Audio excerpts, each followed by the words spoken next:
welcome to episode 6 of the Rorschach Test podcast. I am your host, Terrell James, and today I have a very special guest with me, Phoebe Alexander. How are you doing? I'm great. Thanks for having me. Thank you for coming. Thank you for coming. I appreciate this.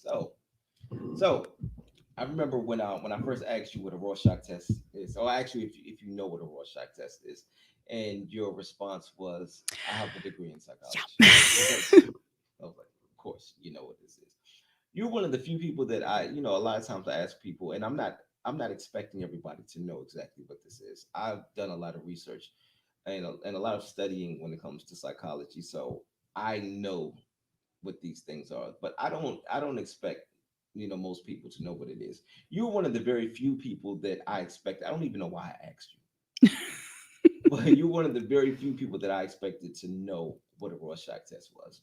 So, but for those that who may be tuning in for the first time, those that may not know, basically what this podcast is, what I'm going to do is I'm going to put a series of Rorschach tests or ink blot tests. A lot of people, they know them as ink blot tests rather than Rorschach. But I'm going to put ink blot test up on the screen, and I'm going to ask you what it is that you see, and then I'm going to try to link what it is that you see to what it is that you do for a living. Right. So before we get into all of that, I want you to first tell everybody who exactly is Phoebe Alexander and what does she do? Well, that's quite an existential question, Terrell. Speaking of existential, um, for everybody who may be listening, just go grab a dictionary because she's going to throw words like existential out there. Yes, I have a big vocabulary and big other things too. Yes. Your vocabulary. My mouth, I mean. Oh, gotcha. Okay, all right. All right. So I am an author. I write romance novels under two different names. I'm getting ready to publish my 40th book in 2 days. So I'm excited about that. 40. When did you start writing? How long ago? Well, I've written since I was like 3 or 4 years old, but I started publishing in 2012. So you have written 40 books since 2012. Yep. Wow. That's amazing. Yeah. And besides just being an author, I'm also an editor. So I edit books for other authors as well. And I'm a consultant for authors. Are you sensing a theme here? And I run a support group for indie authors on Facebook with about 5,000 members. Okay.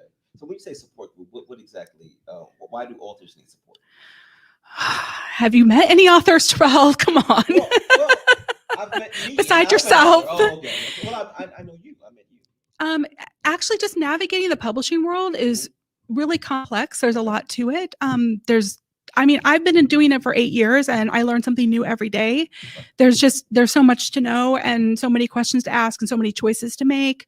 Everything from your cover to your editor to whether you want to be exclusive to Amazon or you want to publish on other platforms. I mean, there's just a lot to consider. So. Got you. I think when a lot of people hear support group, they go somewhere else with it. They think more like therapy and like do all. Hey, we do that too. We commiserate a lot about bad reviews or, bad sales, that kind of thing. Okay. Have you gotten any bad reviews? And if so, how do you? I've written 40 books. Yes, I've gotten bad reviews. All of those people didn't know what they were talking about, though. Gotcha. Okay. All right. Gotcha. You got to have thick skin to be an author. Yes. You absolutely do. You do. You definitely do. Okay. So I want to go ahead and get into one of these Rorschach tests. Okay. So let's see where we're going to go first with this. All right. Let's go here. All right. What do you see? Well, Terrell, that looks very much like a uterus to me with fallopian tubes and ovaries. Okay. Why? What does it look like to you? Well, the very first time that I saw this, now I see what you say, but the very first time that I saw this, I saw a tree branch with a beehive hanging from it. Oh, okay. Now, actually, let me take that back. The first time I saw the exact same thing that you saw. But the problem with me is I have been able to sexualize so many of these Rorschach tests that I decided, you know what, sometimes I may need to just go with the second thing that I see so that I don't come across as such a perv on my own podcast. You don't need to censor yourself for me. No, it's not you. It's the people that are watching that are like, this guy is a freaking perv. So, I mean, I'm trying not to come across as such a perv, but it's kind of hard. It's kind of hard. But you know, I see what I see. I see what I see. And I don't think there's anything wrong with being a perv as long as you don't end up on the wrong side of the Me Too movement. So, Good point. so, but yes, that's what I see. So now, here's the thing: with me having to link what it is that you do to what it is that you see these Rorschach tests, I've made it so easy for you you. made it very, very easy for me. Okay, so you saw a vagina. No, You saw fallopian tubes. I saw uterus You saw uterus. You saw with uterus. fallopian You tubes. saw you. So in your book, so you Female reproductive anatomy. okay. So what type of writing, like how would you classify your genre of writing? Well, I already said I write romance, Mhm. and I write under 2 pen names, but Phoebe Alexander is my erotic romance pen name. Okay. So it has pretty graphic sex in it. Okay. So you write so erotic romance. Yeah. So there are a lot of fallopian tubes. I mean, they don't really talk about them that much, Okay. but they more talk about the more external anatomy, I suppose. Got you. Okay. I mean, I might throw around the word clit or pussy, that kind of thing. Okay. All right. Cool. Yeah. Nothing wrong with clits or pussies. Okay. So, my mother's watching this. I should probably tell her not to watch. No, whatever. She knows. Anyway. So okay. Yeah. But so that one was pretty easy. But tell me this. So what exactly made you decide that you wanted to write erotic romance? They say write what you know. This is about to get interesting. I am a nerdy slut. Okay. Okay. I like sex, and Okay. I have had a lot of experiences in my life, in my 46 years. So Okay. I incorporate some of that experience into, now they're not autobiographical, Mhm. but I do draw on the experiences I've had to create my characters and my plots. Okay. You know, I'm glad you said that. That's interesting because there are a lot of people who don't understand that. They think that as creators, when we create, that sometimes we draw from experiences that are loosely based on our experiences. Right. So, but they to a lot of people, they take that as, well, that's what it is that you did. Right. That's what it is that's who it is that you are. And it's not necessarily that. Nope. It's that we have just drawn from, different experiences Exactly. that we, things that we've encountered or whatever. Sure. So, but yeah, but I think it's just kind of hard for people to understand that, but okay, well, that was easy. So let's go into another Rorschach test, but let's try to make it a little bit harder Okay. because anything in my problem is I've been able to sexualize so many of these things. Let me see if I can try to find something that isn't so easy to sexualize. All right, let's go here. Yes, this is it reminds me of Pangaea. Pangaea. Mm-hmm. Okay. Do you know what that is? No, I think I knew somebody named Pangaea one time. She was ghetto. Her mama named her Pangaea. Well, I guess it's not a bad name. Yes. All right. So, no, what exactly is Pangaea? All right. So, billions of years ago, before the Earth was in the state we know it, with the continents in their current places, they were all sort of put together in a form that we call Pangaea. Just such a nerd. I'm a slutty nerd. I already confessed to that. What more do you want? So you see Pangaea here. Yeah. So the white parts kind of look like continents to me. They're not all there, I guess, but like the one on the left kind of looks like North America, and the one on the right maybe South America, and then Europe and Asia underneath, and Africa must be on the other side, I guess. Got you. So I don't know. I see something completely different All right. here. I see two chickens. I see a chicken on the left looking off to the into the distance. I see a chicken on the right. A chicken face. A chicken face. Okay. Yes, looking off into the distance. One on the left, one on the right. All right. At least they're symmetrical. Yes, yes. Do you at least see what I'm saying, or am Yeah, I I nutcracker? guess I can kind of see that. Like, so that like wavy part towards the inside, that's like that part of the chicken's head. What do you call it? I don't No, know. you know what it looks like. I you know what? I didn't pay attention to that part. You know what it looks like? It looks like each of the chickens have a perm. Like a perm. Okay. Yep, they have perms. Yep. So yeah, Those are some weird ass they chickens. are some weird ass chickens. All right. So all right, but this isn't about what I see. This is about what you see. All right. So you said Pangaea. So we're talking about continents. You said which continents again? North America, South America, Asia, and Europe. In Europe. Okay. All right. So boy, you made this hard for me. I don't think anybody has ever made trying to figure or trying to link what it is that they do to what they see as hard as you just did. Well, good, because the first one was too easy. It was too easy.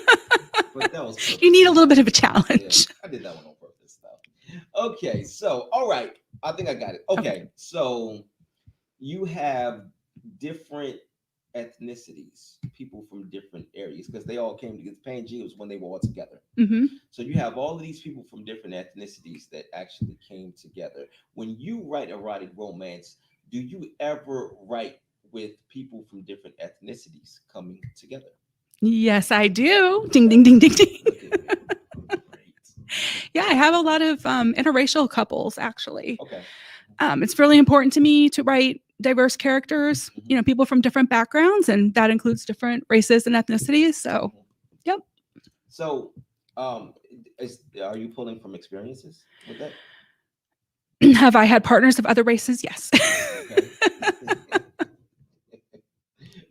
But that what inspired you to write those types of? No, not necessarily. I just think it's really important to. I think representation is extremely important, Okay. and so I think it's good to represent. I'm a super white chick, but I want to reach. I want to be relatable to other people as well. So I want my characters to reflect all the people. Gotcha. So Okay, that makes sense. When you do that, do you find that it's easier to market to a wider demographic of people? I'm not sure about that, but I hope it is. I mean, Mhm. that's one of the reasons I do it, but I mean, certainly not the only reason. I feel really strongly about like having my books be representative of the whole population and not just a narrow subset. Okay, okay, that's interesting, and I think that's important as well because, I'm going to be honest with you with a lot of when it comes to certain things that. All right, let's go into some. Uh-oh. Yeah, let's go into some interesting places here. So, in the African American community, Okay. a lot of things are considered taboo that aren't necessarily considered that taboo when it comes to the Caucasian community. Okay. Like what? Um, I don't know if you all can hear that banging, What the hell is that?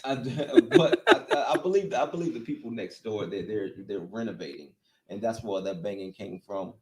Although ironically, it sounded like loud sex, like a headboard hitting the wall or whatever. But I just think that timing is That was everything. pretty fast for. Yeah, it's over. It's over. But it was good. Yeah, he Good. shot his load Yeah, apparently. yeah. That was pretty quick. Congratulations.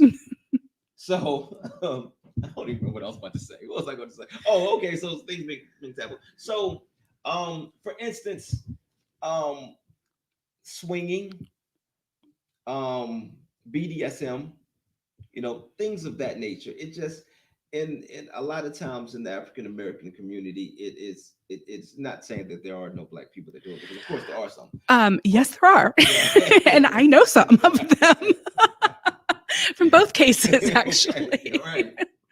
But a lot of times in our community, it's something that is considered taboo. Well, I mean, that's still, those things are still taboo in a white community too. Okay. I mean, you're not going to just run out and be like, hey, mom, I'm a swinger. Right. and then your mother's like, me too. Um, right. Yeah. Okay. So I just always thought that it was it's interesting. But it has also made me wonder if there are a lot of people who are in the African American community who are into that kind of thing, but they don't necessarily want people to know. Maybe they're just not as open about it as people in the Caucasian community. I don't know. I don't know. I'm just throwing stuff out there. Okay. I have no idea. This is just content and just questions and just things that just make you. Sounds like a good research project. For you. I'm good. I'm not going to research that. I have a hard enough time trying to press the record button in this. So I'm going to go ahead and tell everybody what happened. This is our second time trying to do this because I swear I hit the record button. I know I hit the record button. It just wasn't recording. But luckily, we didn't get too far into the podcast. But we were just sitting here. We were having a really and by the way, we were hilarious. We were. We're trying to recreate the hilarity, but I just don't know if we can quite match it. Oh no, I think we're doing a good job. Yeah, I think so. Not too bad. I think we're doing good. So, but okay, let's do another Rorschach test. All right. So let's see what we have here. All right, let's go here. Really? I think you gave me this one on purpose because we did the female internal anatomy and this looks like female external anatomy. Really? I never saw that. You didn't? Mm-hmm. I don't believe you. Not for 1 second. You shouldn't. All right. So the female, you said the external anatomy. Mm-hmm. So when you say the external, so you see the lips and the mound. I see a vulva and labia, yes, and a clit up at the top. So not a vulva for those. No, vulva. Yes, for those. So, a lot of people refer to the external anatomy as the vagina, but that's not really the case. The canal is the vagina, the part that goes to the uterus. Right. But the outside part is the vulva. We just call all of that stuff together the vulva. Okay, but the vagina is actually, that's the part where all the fun takes place. If that's your story. Okay, all right. All right, because like once you get inside in the canal, that is the that's the fun. Oh, I gotta remember to tell my son not to watch this episode. So, it would be very educational. He is 16, I'm not quite sure if he's ready for this one. Yeah, I'm trying to think. Our sons were born on the exact same day. And I'm trying to think, like, if I would want my son to watch this.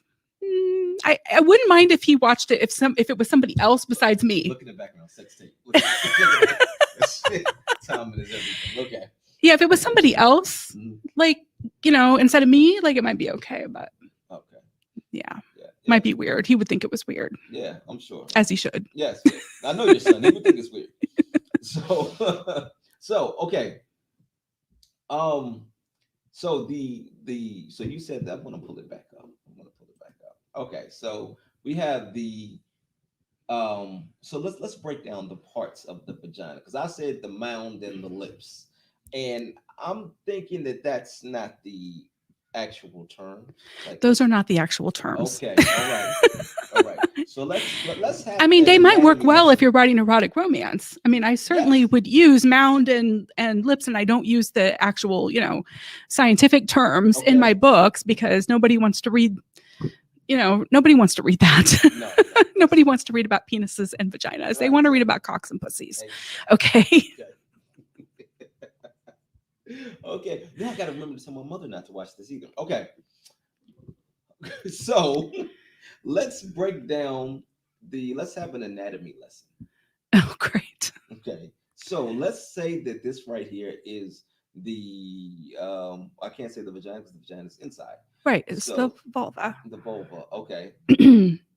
So the clit's at the top. Okay. Okay. And every woman's shaped just a little bit differently. Mhm. So the external parts, the labia, the what you refer to as lips, Mhm. there's the outer lips, the labia majora, and the inner lips, the labia minora, and they can be shaped very differently depending on the woman.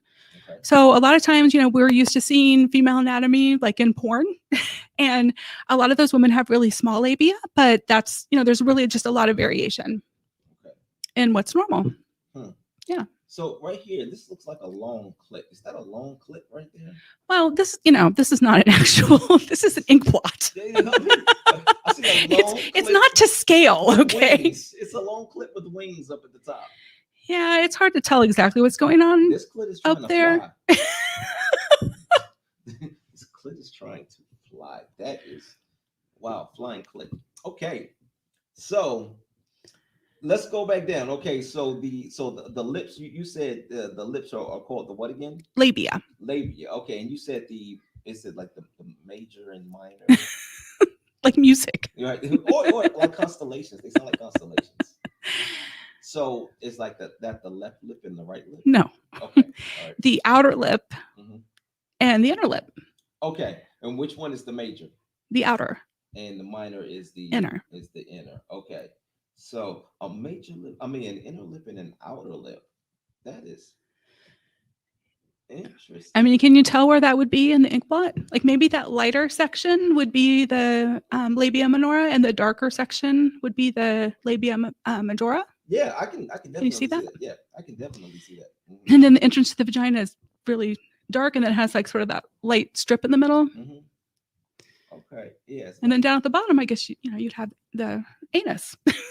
Oh, if you want to get technical about it. I think I'm going to print this one out and have some fun. All right. All right.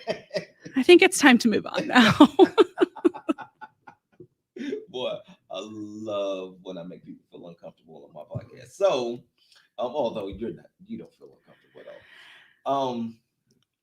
No. Okay. All right. So, all right. So, that's easy. Again, it's easy to link that to what it is that you do for a living because it's there are lots of pussies in my books. Yes. I even have I even have a book that is FF, so it's two females. Mm-hmm. Okay. So the romance is between two women. Okay. In the book. Okay. What's the name of that book? That one is called Siren Call. Siren Call. Mm-hmm. Okay. Oh, you know what? Talk about I know what a siren is, but for the people who don't know what a siren is, let's tell them exactly what the siren is. Well, they're like a mythical creature that try to lure sailors to their death, basically. Kind of like a mermaid. Mm-hmm. Okay. All right. Yes. I have you seen this new thing where people they dress up as mermaids, or they really think that they're mermaids, and they take these pictures as mermaids on the beach. Okay. Yeah, it's like a new thing now. All right. Yeah, I gotta stay out of some of the stories that I've been in. I'm telling you, I'm seeing some weird. I've got the hair for it. But you have legs. And I'm a swimmer. You are a swimmer. You definitely swim, but you have legs though, so I don't think you count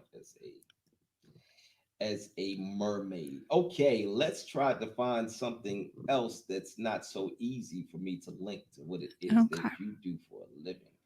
Oh my gosh, I can sexualize so many of these things, and I feel like you can too. All right, let's go here. All right.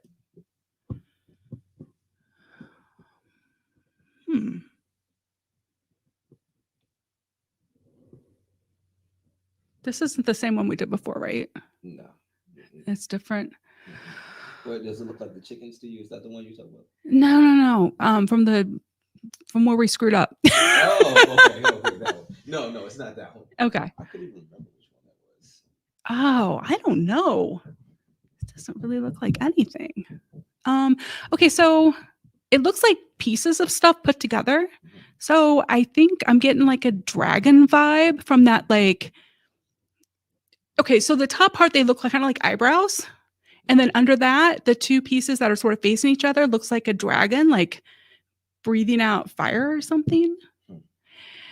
And underneath, I don't know, I think it looks like a bat.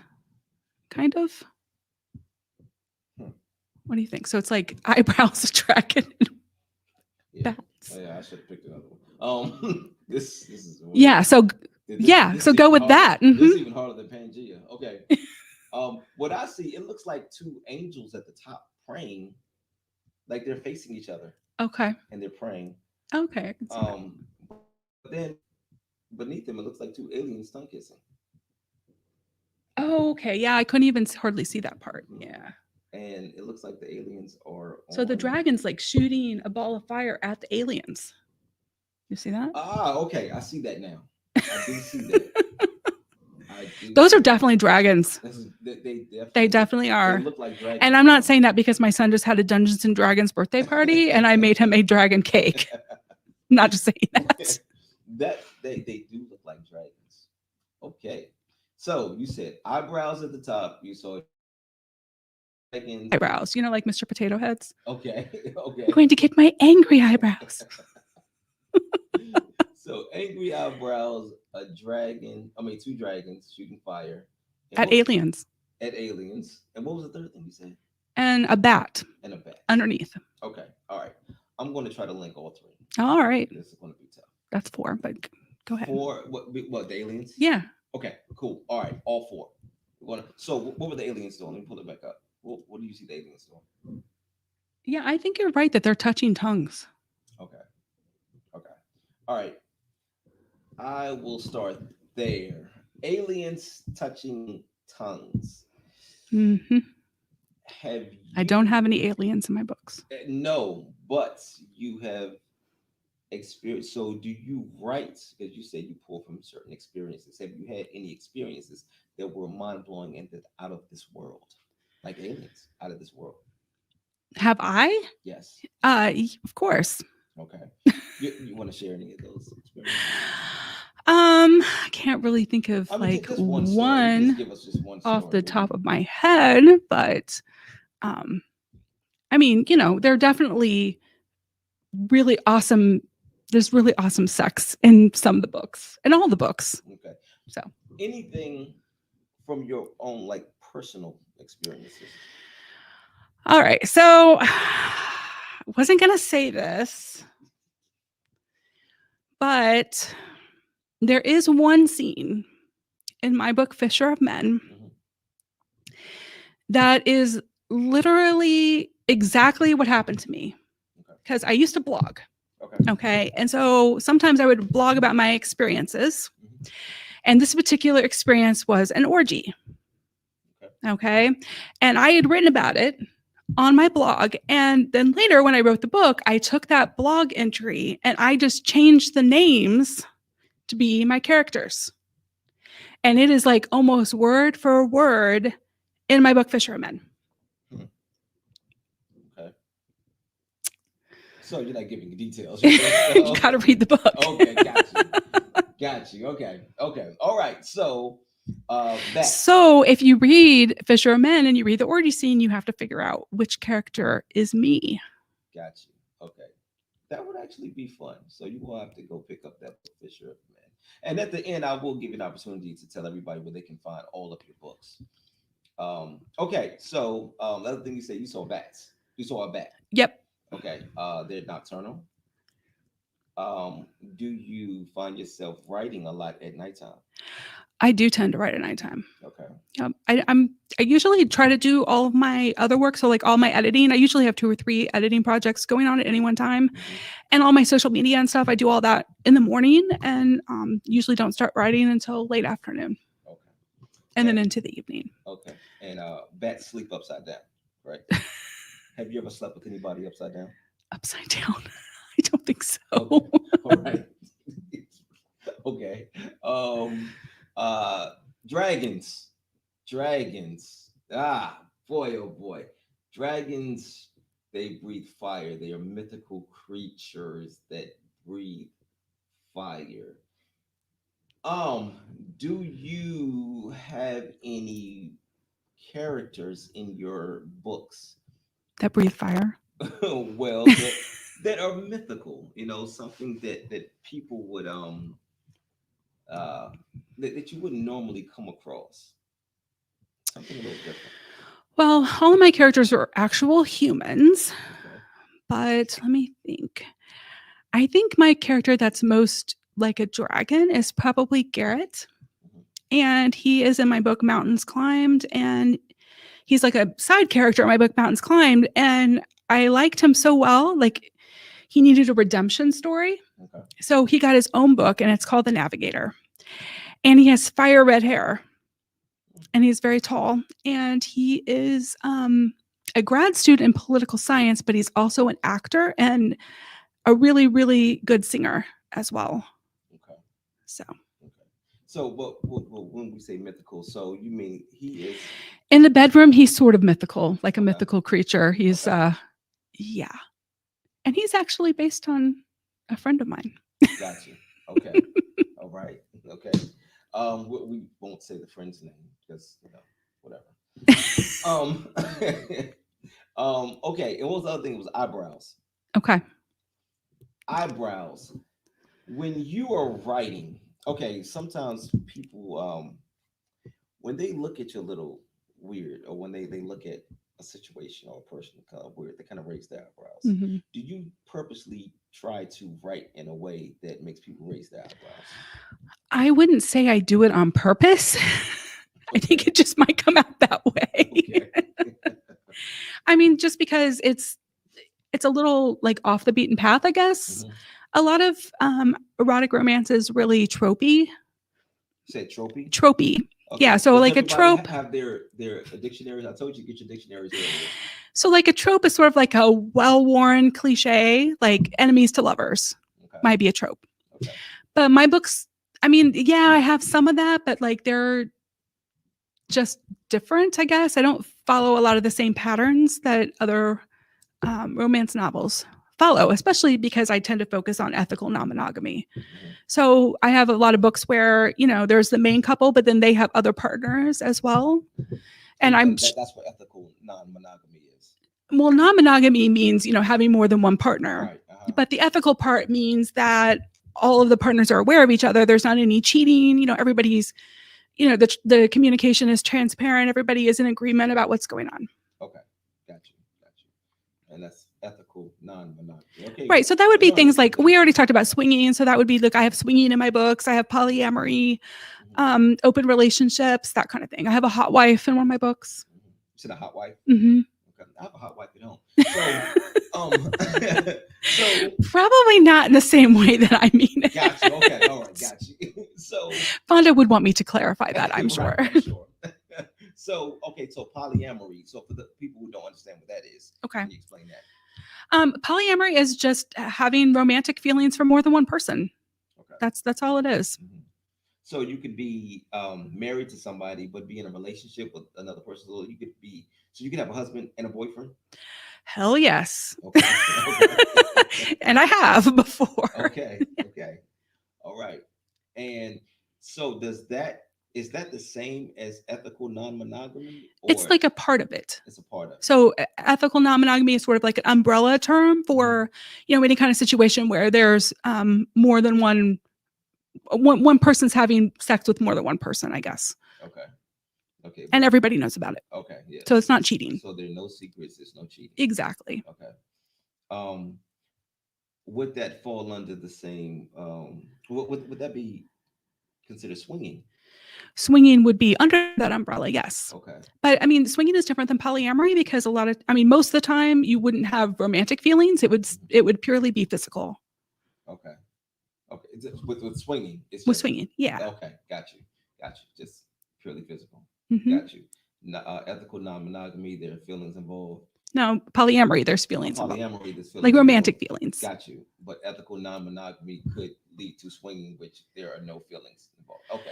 Well, there's going to be feelings, but not like there's not going to be like a committed romantic relationship. Gotcha. Most of the time. That would be more like polyamory. Gotcha. Although, I've certainly known swinging relationships where, couples get really, really close. And I would say they have, they love each other, that they have love for each other.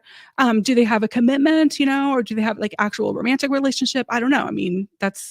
I guess that's a gray area. Gotcha. Okay. All right. So And I want to get into another one of these Rorschach tests. Let's see here. All right. All right.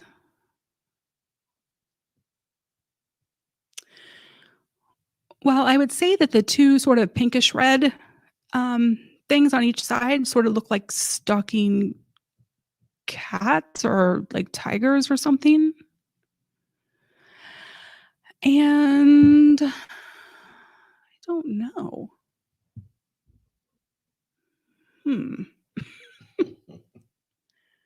The top, the greenish part at the top, it almost looks like a crown. It kind of reminds me of like a family crest or something. To the family crest. Yeah, like what you might have seen like in Europe, back in the Middle Ages. So like a crown at the top and like lions or tigers on the side, and then I don't know what's okay, in the middle. You. Okay. Do you know what I'm talking about? Yes. That's what I would say that it looks like. Okay. Well, we're going to just go ahead and just break that down. All right. Crown, stalking cats. Do you see anything else? I'm trying to figure out what the blue areas are. They almost look like flags, and that would kind of go along with the crust motif as well. Okay.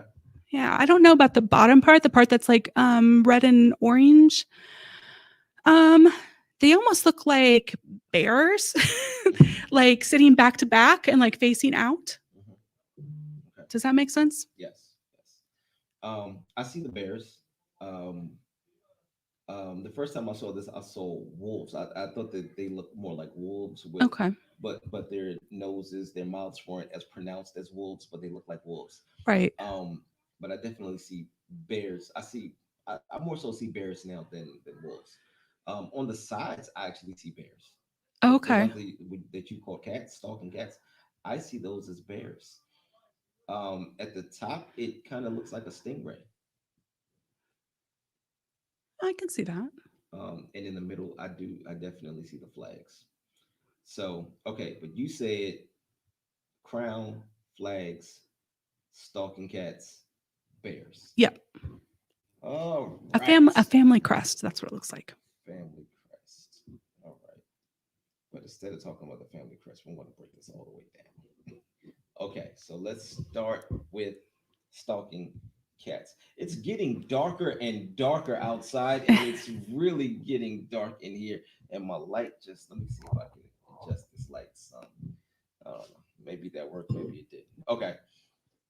So, all right, stalking cats.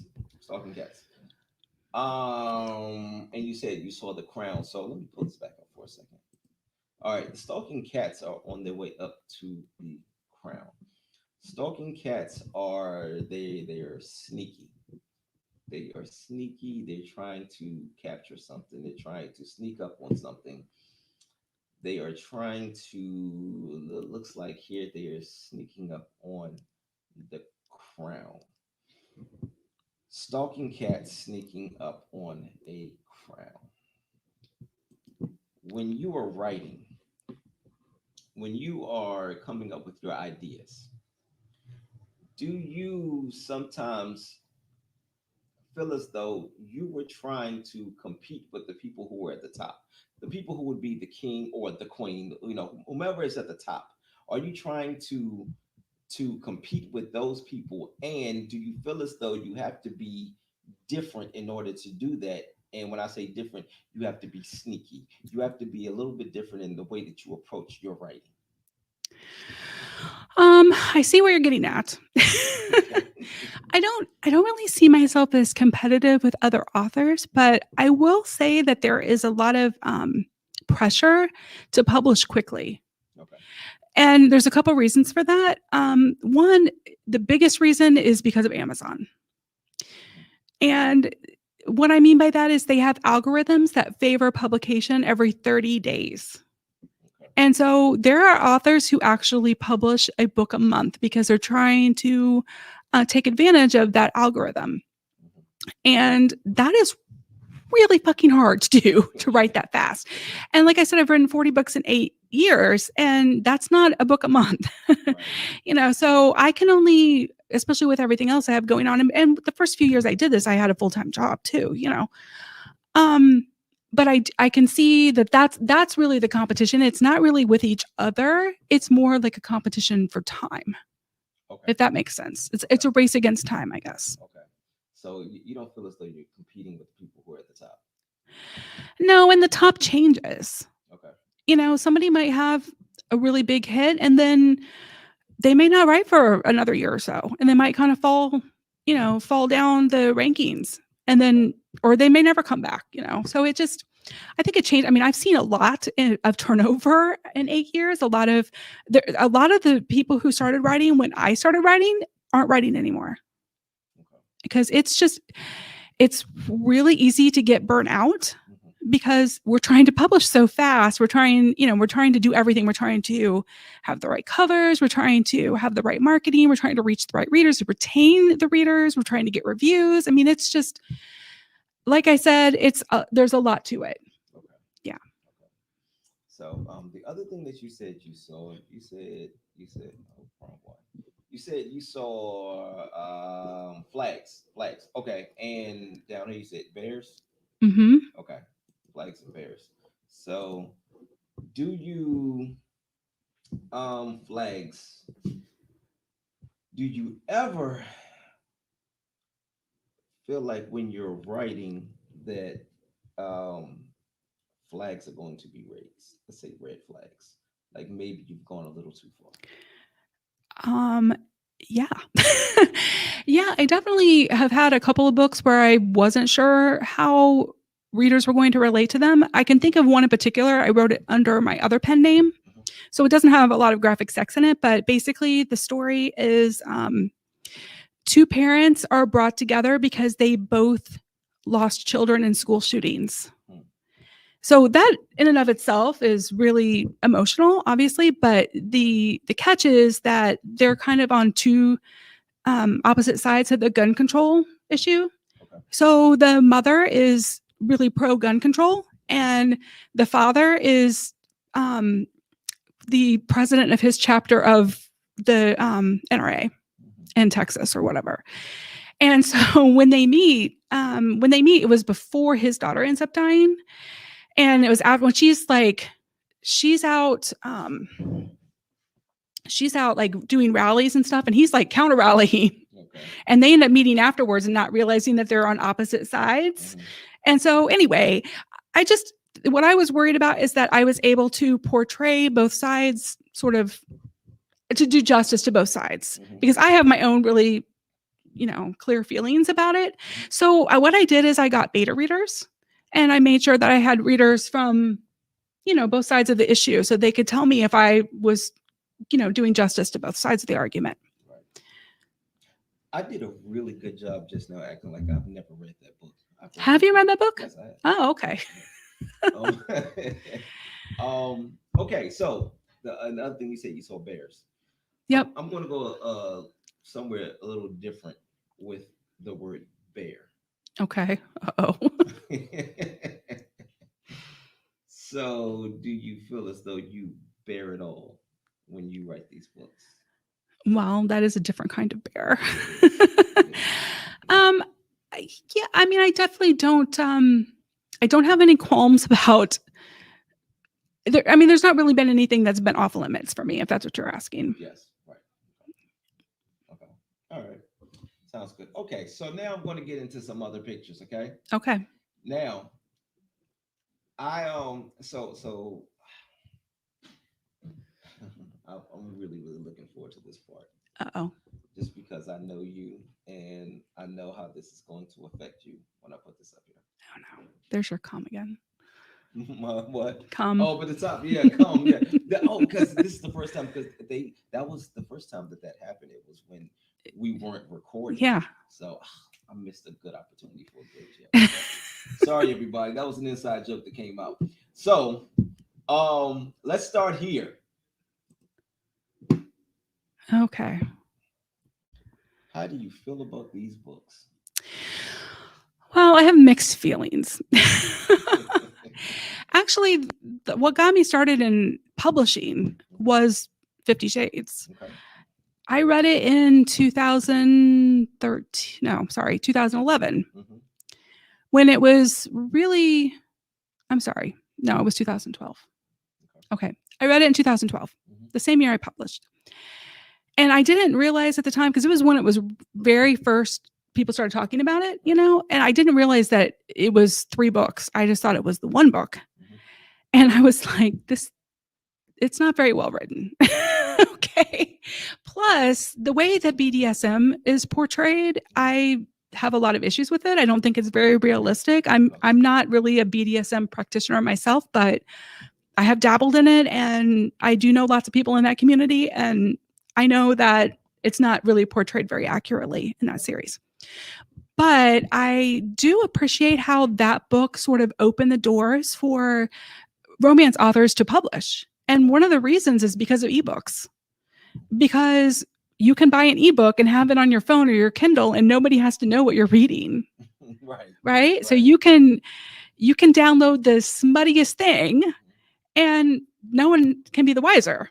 So I do appreciate that E.L. James sort of opened those doors. And she was independently published to start off with.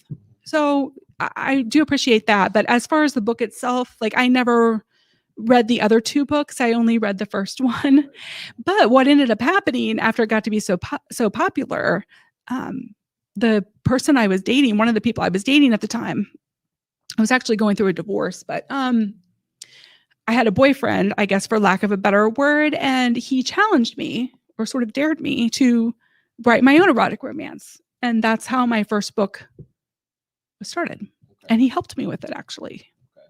But you aren't necessarily a fan of 50 Shades? No. Okay.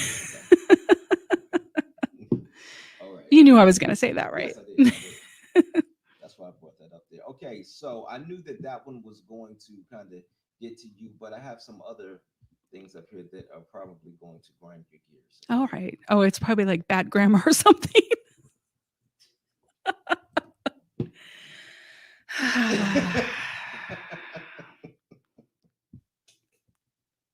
You think you're so funny, don't you?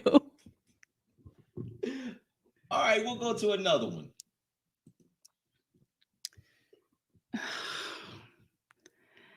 No, you don't get to go. You can't use the proper 2. How does it make you feel when you see people? Well, I'm an editor. Okay, so honestly, it doesn't really bother me that much because it's called job security. Okay. Right? I have a lot of clients that have been writing for years and years and years, and they still don't know grammatical conventions, which is fine. Because if they suddenly learned everything, they may not need me anymore. True.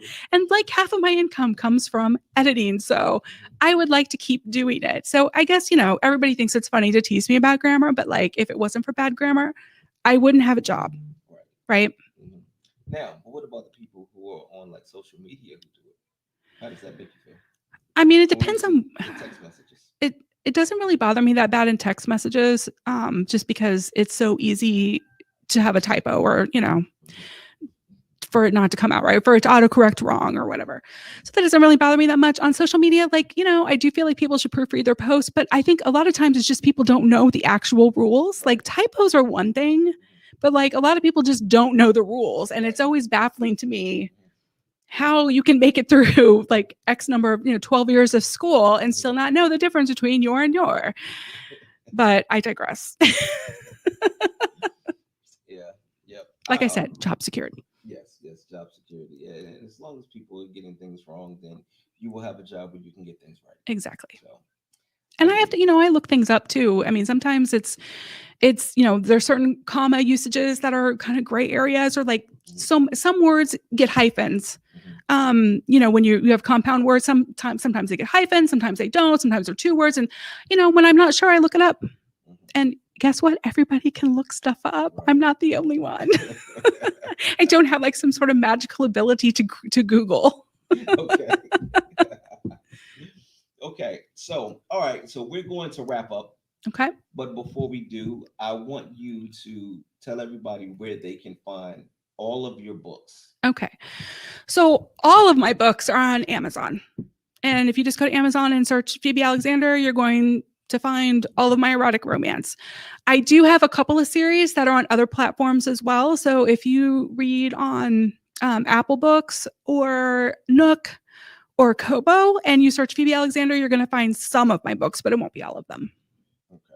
Now you said you write under two names. Did you want to put that other one out there? I also write under KL Montgomery. That stuff is not does not have graphic sex in it. It's more like sweet romance, and I'm actually launching a Christian cozy mystery series.